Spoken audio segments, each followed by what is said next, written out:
نعمتان مغبون فیہما کثیر من الناس، دو نعمتیں ایسی ہیں کہ جن میں اکثر لوگ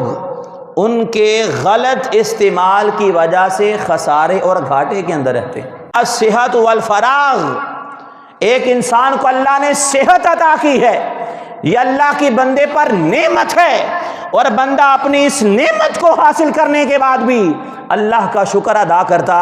نہیں ہے۔ اور دوسرا فرمایا والفراغ، اللہ بندے کو وقت دیتا ہے، اور بندے کو اللہ کہتا ہے کہ اے میرے بندے، تجھے میں نے وقت بھی عطا کیا ہے، تجھے میں نے صحت بھی عطا کی ہے، اب تیری ذمہ داری ہے اس وقت کو ضائع نہ کرنا، اور اس وقت کے اندر میری بارگاہ میں آ جانا، آ کر میری بندگی کرنا، اور جو میں نے تجھے صحت عطا کی ہے اس پر میرا شکر ادا کرنا۔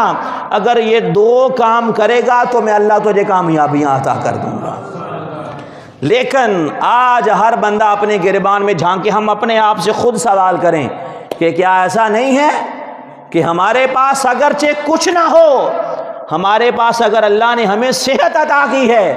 ہم میں سے کتنے بندے ہیں کہ جو اللہ کی دی ہوئی اس صحت پر شکر ادا کرتے ہیں؟ ہم میں سے آج کتنے بندے ہیں جو اللہ نے وقت دیا ہے ہم اس کو اس کی یاد کے اندر گزارتے ہیں؟